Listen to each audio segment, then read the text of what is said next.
ভেনেজুয়েলার president Nicolas Maduro সস্ত্রীক অপহৃত। মার্কিন ডেল্টা ফোর্স তাকে তুলে এনেছে যুক্তরাষ্ট্রে। এমন ঘোষণায় উত্তাল আন্তর্জাতিক রাজনীতি।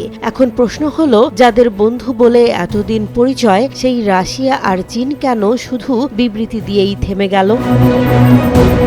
মার্কিন প্রেসিডেন্ট ডোনাল্ড ট্রাম্পের ঘোষণায় লাতিন আমেরিকায় নতুন করে উত্তেজনা ছড়িয়েছে। ভেনেজুয়েলার রাজধানী কারাকাস থেকে প্রেসিডেন্ট নিকোলাস মাদুরো ও তার স্ত্রীকে অপহরণ করে যুক্তরাষ্ট্রে আনা হয়েছে বলে দাবি করেন তিনি। এই ঘটনাকে আন্তর্জাতিক আইনের লঙ্ঘন বলেও আখ্যা দিয়েছে একাধিক দেশ। মার্কিন এই অভিযানের কড়া ভাষায় সমালোচনা করেছে রাশিয়া ও গণপ্রজাতন্ত্রী চীন। তবে সমালোচনা ছাড়া বাস্তব কোনো পদক্ষেপ নেয়নি মস্কো বা বেইজিং। আর এতেই প্রশ্ন উঠেছে, বন্ধুত্ব কি কেবল কূটনৈতিক বক্তব্যেই সীমাবদ্ধ? বিশ্লেষকদের দাবি, রাশিয়ার সামনে এখন দ্বিতীয় কোনো সংঘাতে জড়ানোর সুযোগ নেই। ইউক্রেন যুদ্ধে দীর্ঘ সময় ধরে জড়িয়ে রয়েছে মস্কো। অর্থনৈতিক চাপ, অস্ত্র ও সেনা ক্ষয় সব মিলিয়ে যুক্তরাষ্ট্রের বিরুদ্ধে নতুন করে ফ্রন্ট খেলার ঝুঁকি নিতে চান না প্রেসিডেন্ট ভ্লাদিমির পুতিন।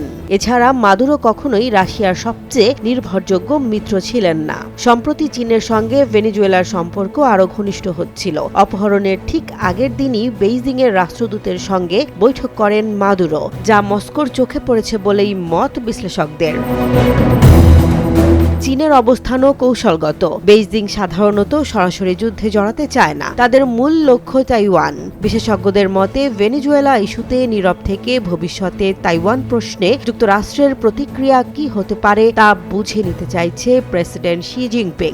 তবে নীরব থাকলেও বক্তব্যে কঠোর ছিল চীন। ৩ দফা বিবৃতিতে বেইজিং জানিয়েছে, মাদুরোকে অপহরণ জাতিসংঘ সনদ ও আন্তর্জাতিক আইনের স্পষ্ট লঙ্ঘন।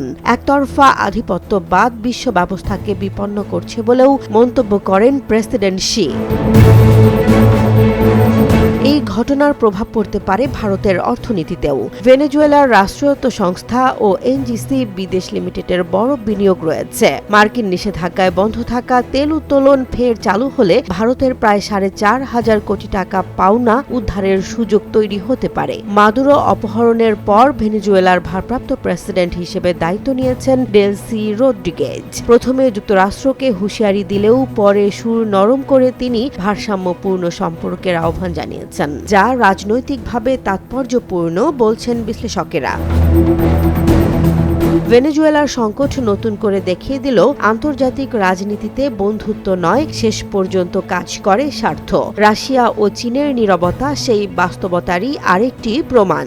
জেসমিন জাহান, নিউজ ডেস্ক, জনবাণী।